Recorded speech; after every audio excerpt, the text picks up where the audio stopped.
Hello dears, welcome back.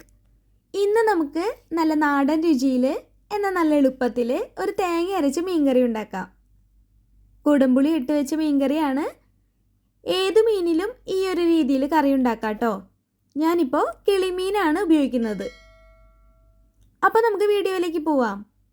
ആദ്യം തന്നെ മീൻകറിക്ക് ആവശ്യമായ ഒരു തേങ്ങയരപ്പ് ഉണ്ടാക്കി വയ്ക്കാം. അതിനായിട്ട് അരമുറി നാളികേരം എടുത്തിട്ടുണ്ട്. അതായത് ഒരു 5 ടേബിൾ സ്പൂൺ ഉണ്ടാവും. ഇതിലേക്ക് ഇനി ഒരു 1/4 ടീസ്പൂൺ മഞ്ഞൾപ്പൊടി, 2 ടീസ്പൂൺ മുളക് പൊടി, 1/2 ടീസ്പൂൺ മല്ലിപ്പൊടി ഇത്രയും ഇട്ട് കൊടുത്ത ശേഷം ആവശ്യത്തിന് വെള്ളം കൂടെ ചേർത്ത് നല്ലപോലെ ഒന്ന് അരച്ചെടുക്കാം. ഇതുപോലെ നല്ല ഫൈൻ പേസ്റ്റ് ആക്കി വേണം അരച്ചെടുക്കാൻ. ഇനി ഒരു മൺചട്ടിയിൽ 1 ടേബിൾ സ്പൂൺ വെളിച്ചെണ്ണ ചേർത്ത് കൊടുക്കാം. എണ്ണ ചൂടായിട്ട് വരുമ്പോൾ 1/2 ടീസ്പൂൺ ഉലുവിട്ട് പൊട്ടിക്കാം.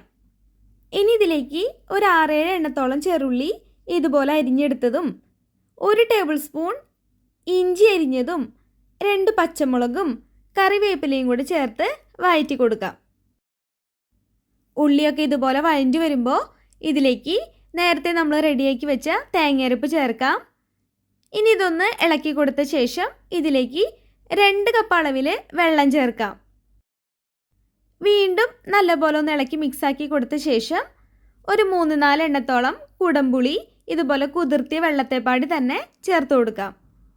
ഒപ്പം തന്നെ 1/2 ടീസ്പൂൺ ഉപ്പും കൂടെ ചേർത്ത് ഇളക്കി തീ ഒരു മീഡിയം ഫ്ലെയിമിലിട്ട് തിളപ്പിച്ചെടുക്കണം.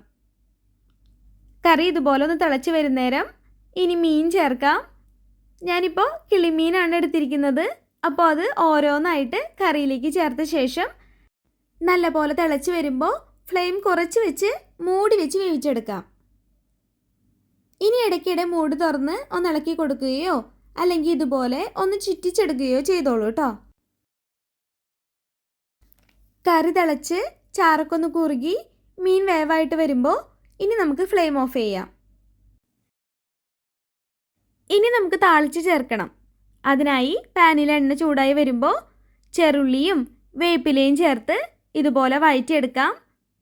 ഈ ഒരു കളറിൽ വാടി വരുമ്പോൾ ഒരു 1/4 ടീസ്പൂൺ കാശ്മീരി ചില്ലി കൂടി ചേർത്ത് ഒന്ന് മൂപ്പിച്ച ശേഷം കറിയിലേക്ക് ചേർത്ത് കൊടുക്കാം.